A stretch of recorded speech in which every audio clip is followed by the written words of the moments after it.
What if I told you that Lewis Hamilton's car in Ferrari has been broken since the season began, and that no one in the team, not even the pilot himself, noticed it until it was too late? 4 weeks, the paddock of Formula One was a hotbed of speculation. Something did not square in Ferrari. It was not just a matter of results. It was the way in which the SF25 of Lewis Hamilton behaved on the track. Unpredictable in its traction, nervous in each curve input, and completely disconnected from the feedback that the pilot delivered from the cabin. It was not an adaptation problem, as many media began to suggest. It was not the natural process of a new pilot learning to master a different machine. It was something much deeper. But it all reached a critical point after the Spanish Grand Prix. There, Hamilton, after being surpassed on the track by the Sauber of Nico Hülkenberg, a team that Ferrari should get out easily, broke his usual diplomacy. On the return back to boxes, he said on radio, "I think we have something wrong with this car, companion. It's the worst that has ever been." It was not an isolated comment. It was the alert cry that ignited the alarms in Maranello. And that was when Frédéric Vasseur decided to intervene personally. Vasseur, an engineer before politician, is no stranger to deep technical reviews. But this time he decided to go beyond standard telemetric analyses. He ordered a physical inspection, millimeter to millimeter, from SF25 in its version piloted by Hamilton. Something told him that the numbers were not counting the whole truth. And that instinct was the beginning of one of the most revealing discoveries in recent years in Ferrari. Frédéric Vasseur's discovery not only changed the perspective of a frustrated pilot, he changed the complete narrative of one of the most historical squires of Formula One.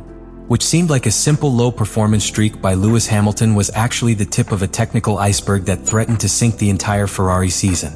And as in any butterfly effect, a small detail, in this case, a defective rear suspension barely noticeable to the naked eye, triggered a chain of catastrophic consequences. From the beginning of the season, the SF25 showed an erratic pattern in its performance. There were sessions where the car seemed competitive during the race simulation, just to become uncontrollable in classification. Or it was strong in fast sectors, but it became unpredictable in slow curves, especially under maximum aerodynamic load conditions. Ferrari engineers tried to correct it by resorting to a battery of superficial solutions. Rake changes, brake distribution, variations in motor maps, including interventions in aerodynamics by experimental fins. But nothing worked, because the real problem was at a structural point of the car, the rear suspension. A critical system that not only regulates the dynamic behavior of the car in curves, but is also responsible for the effective contact between the soil and rear tires. And when that connection fails, even minimally, the full equilibrium of the car is broken. Each rebound, each weight change, each curve acceleration becomes a dilemma for the pilot. The car was unstable. Not only that, was incoherent. And that incoherence was directly reflected in the results. In Isola, Hamilton fought to get into the top 10. In Monaco, the car did not generate enough confidence to attack the walls as needed in that circuit. And in Spain, the loss of traction caused Lewis to lose positions in the critical moments of the race. Meanwhile, in the box, the engineers tried to explain the inexplicable. How could a car designed to fight for victories being surpassed by teams with much lower budgets? The moral blow was even deeper. Because when a team like Ferrari invests millions in simulations, in wind tunnels, in CFD modeling, the last thing he expects is that a mechanical failure of base inadvertent. And yet that was exactly what happened. For half-season, Ferrari ran with a broken car. Not because of an accident, not because of a bad update, but for a birth defect that no one detected in time. And this generates an inevitable question. How many points were lost because of that error? How many committed classifications? How many ruined races can be drawn directly to that defective suspension? Because in Formula One, the margin of error is microscopic, but the impact is capital. A few tenths for return, for tens of laps, in multiple races, they end up being the difference between being in the fight for the championship or sinking into irrelevance. And it's not just about numbers. It is credibility. For a team that has been historically accused of making strategic mistakes, this technical failure becomes one more proof that something in the internal structure remains at all. As much as Frédéric Vasseur has promoted improvements in 2024, this incident shows that the quality control system still has fissures. Fissures that can cost championships. Thus, what seemed like a promising season for Ferrari and Hamilton has transformed, because of a simple badly calibrated piece, into a logistics and emotional nightmare.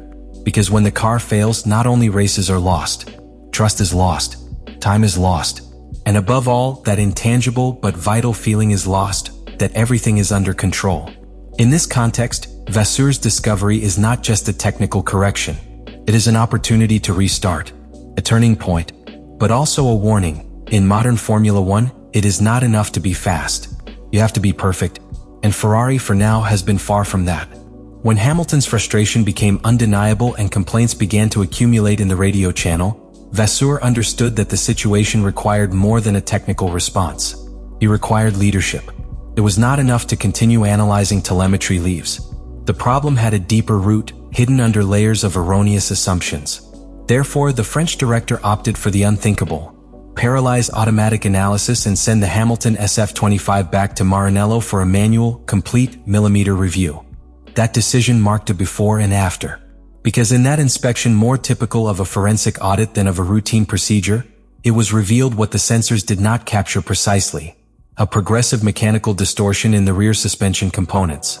A poorly calibrated piece from factory, which under certain dynamic conditions generated a microdide in the lower arm, affecting not only the geometry of the wheel, but also the behavior of the flat bottom of the car. An anomaly that could only be perceived through the detailed physical analysis with direct contact instruments, not with digital simulations. That irregularity, although subtle, destabilized the entire car of the car.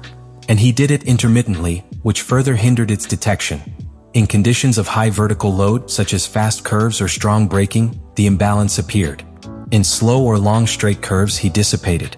What for software was a normal variability, for a pilot like Hamilton was a mechanical betrayal. The car did not speak to him clearly, and now finally they knew why. The team's reaction was immediate. Vasseur not only ordered a complete reconstruction of the rear train for Hamilton's car, but extended the review to all SF25, including Leclerc. In a matter of hours, the technical department went from analysis to action.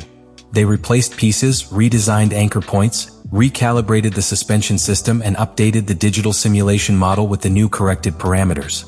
And then it happened as valuable that can happen in this sport. Trust was restored. When Hamilton first tested the corrected car, he said it bluntly: "Now I can push." There were no inconsistencies. There were no more unpredictable surprises when turning the steering wheel or step on the brake in lateral support. The car had recovered its coherence. And with her, the pilot's ability to bring him to the limit with total precision. This is the true turning point.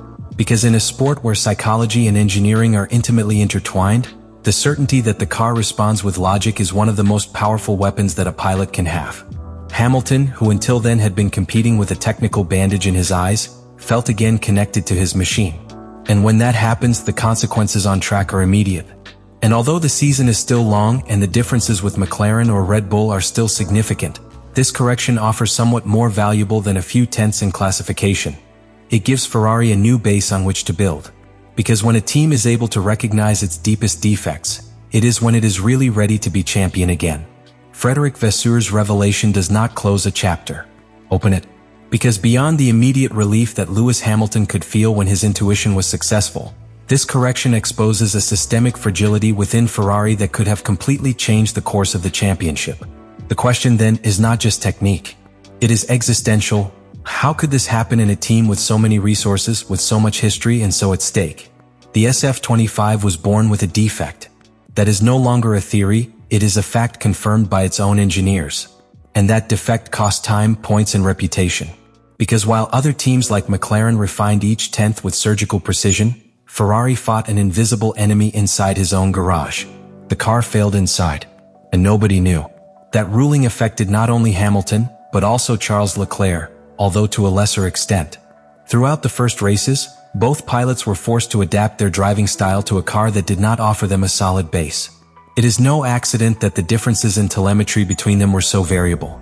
It is no accident that Ferrari showed rhythm in practices but faded in classification. All these symptoms now have a coherent explanation. But the explanation is late. And that is the real drama. Because in Formula One, opportunities do not expect. Each point that did not join because of this problem is unrecoverable. Each configuration error based on data contaminated by the suspension failure is a strategic decision that was lost forever. The season does not stop for an internal failure. The clock continues, the rivals evolve, and the championship moves away. Therefore, the big question is what Ferrari will do with this lesson. Will it serve as a catalyst for a real structural improvement? Or will it become another anecdote in the long list of non-forced errors in Maranello? The answer is yet to come, but what is clear is that this incident completely redefines what we thought we knew about this season. And for Hamilton, this moment represents something deeper. It is not just mechanical correction. It is a validation of his experience, his sensitivity as a pilot, and his ability to detect what the sensors do not even capture. What many interpreted as a slow adaptation was actually a silent fight against a car that betrayed it in each curve. Now, with the identified and corrected problem, the real performance of the 7-time champion can emerge without restrictions. However, the championship does not expect. McLaren remains consolidated as the strongest team of the year. Red Bull, despite his own internal dilemmas, has managed to keep Verstappen in the fight.